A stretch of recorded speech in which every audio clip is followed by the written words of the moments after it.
अब तो कीमत रहना कि यहाँ नहीं लेंगे तो हमें आज मंदिर में मिलेगा भोग, वहाँ पाएंगे। समझाने लगा, हाँ भूल करोगे जो तज दोगे भोजन रूखे सूखे, भूल करोगे जो तज दोगे भोजन रूखे सूखे, भूल करोगे जो तज दोगे भोजन रूखे सूखे, भूल करोगे जो तज दोगे भोजन रूखे सूखे। एकादशी आज मंदिर में बैठे रहोगे भूखे, राजा राम आइए सीताराम आइए, मेरे भोजन का भोग लगाइए। राजा राम आइए सीताराम आइए, मेरे भोजन का भोग लगाइए।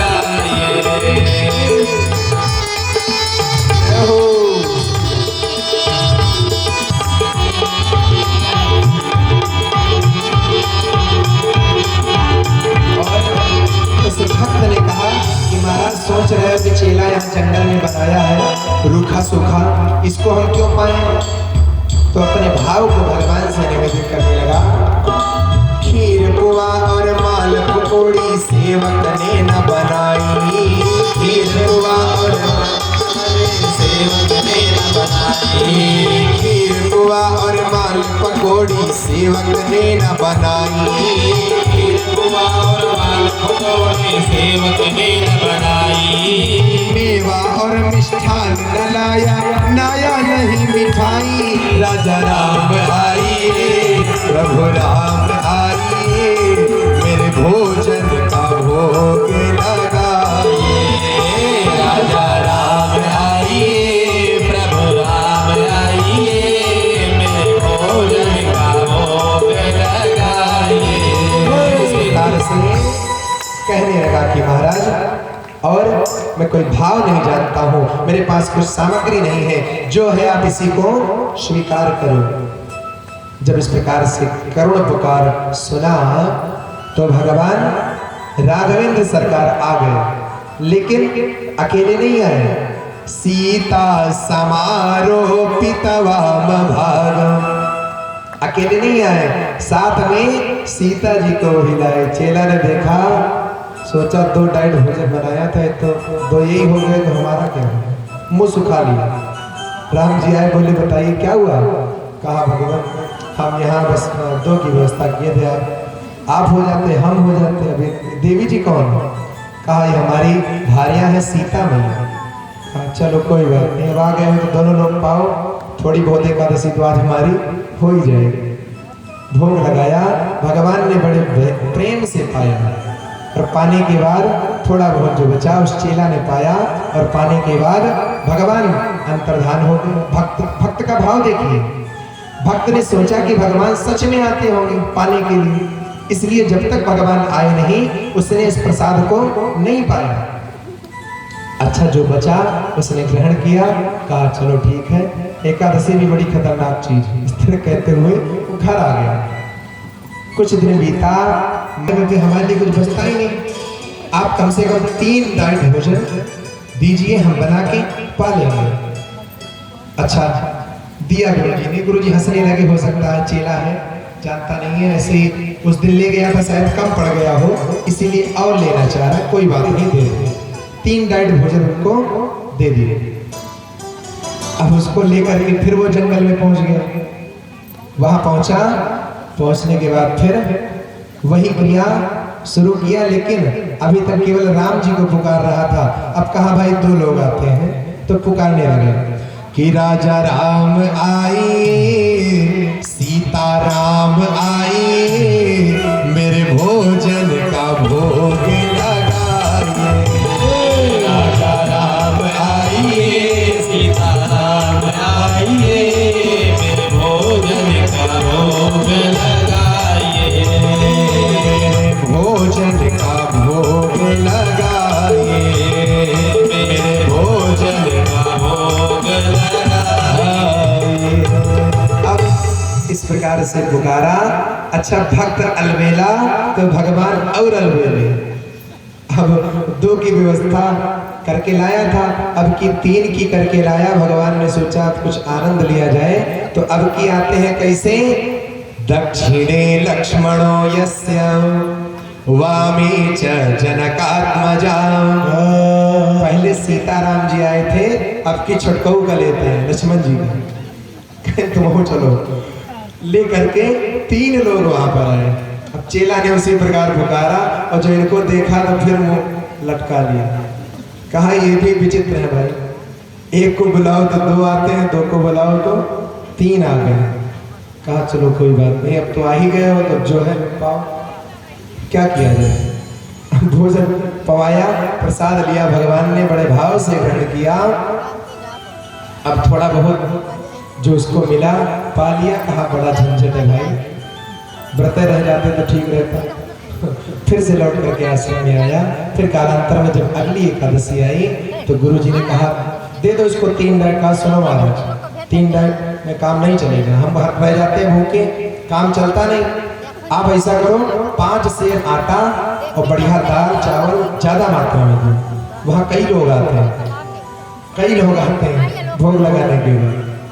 अब गुरुजी ने सोचा कि ये 5 सेर आटा तो खा नहीं जाएगा, ये जरूर बेचता होगा, कुछ ना कुछ गड़बड़ है। तो कहा चलो देखते हैं, दे दो, जो मांग रहा है दे दो, मना मत करो, आज हम चल के देखेंगे। अब जैसे ही लेकर के पहुंचता है जंगल में, भोजन को बड़ी मेहनत करके बनाया और बनाने के बाद भोग लगाया तो देखा कि अपने दोनों भैया के साथ भगवान फिर आए हैं। फिर से पुकारा गया, अगली बार वो ज्यादा लेकर के आए, 10 सेर आटा। अब जब इतना ज्यादा हो गया तो गुरुजी साथ में चल दिए। कहा अच्छा ठीक चलो, उससे नहीं बताया। पीछे पीछे पहुंचते हैं और जंगल में जाकर के भक्त ने पुकारा, किसको किसको? राजा राम आई, सीता राम आई, लक्ष्मण राम आई, मेरे भोजन का भोग लगाइए। राजा राम आइए, सीता राम आइए, मेरे भोजन का भोग लगाइए, मेरे भोजन का भोग लगाइए, मेरे भोजन का भोग लगाइए। इस प्रकार से पुकारा उसने और जैसे ही पुकारा जंगल में उस भक्त की सुन के करुण पुकार आई सहित सप्रेम से दिव्य राम दरबार। अब की क्या किया? पूरा दरबार लेके चले गए। कहीं बढ़िया चेला मिला है, भक्त बढ़िया, सबको पवाया। अब जो देखा उसने तो भोजन कुछ नहीं बनाया, ऐसे ही पुकार दिया। आकर के देखा, राम जी ने कहा भैया काहे लिए पुकारे हो? भगवान को देखा तो भक्त ने कहा सुनो महाराज, हम 2-3 दिन से देख चुके, 2-3 बार हो गए, बताते कुछ और हो, लाते कुछ और हो, अब की हमने कुछ बनाया ही नहीं। खुद बनाओ, खुद पाओ, बचे तो दे देना, नहीं जाओ। इस प्रकार से कहा तो भगवान उस भक्त के भाव से रीझ गए, प्रसन्न हो गए और सबको लेके आए थे। हनुमान जी को, सीता जी को, सबको एक एक काम सौंप दिया। कहा अब आप लोग बनाइए, आज ये बनाया नहीं है, बनाओगे तभी पाने को मिलेगा। अब सीता मैया को रसोई दे दिया।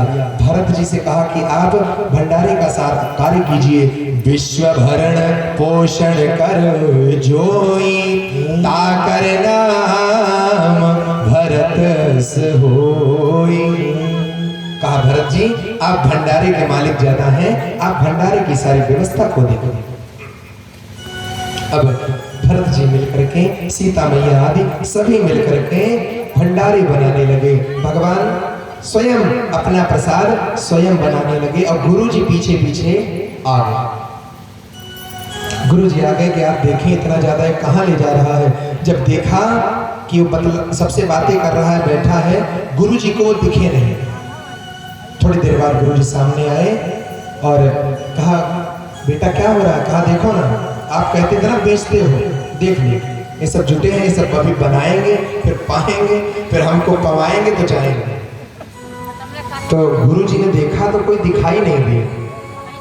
गुरु जी ने देखा तो उनको कोई नहीं दिखाई दिया। अब गुरु ने चेला से कहा कि बेटा कौन आया, हमको तो कोई दिख ही नहीं रहा है, क्या कह रहे हो? तो चेला ने कहा कि अब आपको पता नहीं क्यों नहीं दिख रहे, भगवान से कहा सुनो महाराज, इनको भी दिख जाओ, इनको विश्वास नहीं है, प्रभु इनको भी दिखो। तो भगवान ने दर्शन आकर के दिया।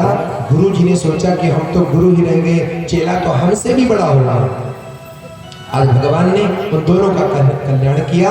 बोलिए भक्तवत्सल भगवान की जय। भगवान भाव के भूखे होते हैं, भाव होना चाहिए, प्रेम होना चाहिए, तभी भगवान आपका कल्याण कर सकते हैं। इस प्रकार से रघुवंश का वर्णन करते हुए श्री सुखदेव जी महाराज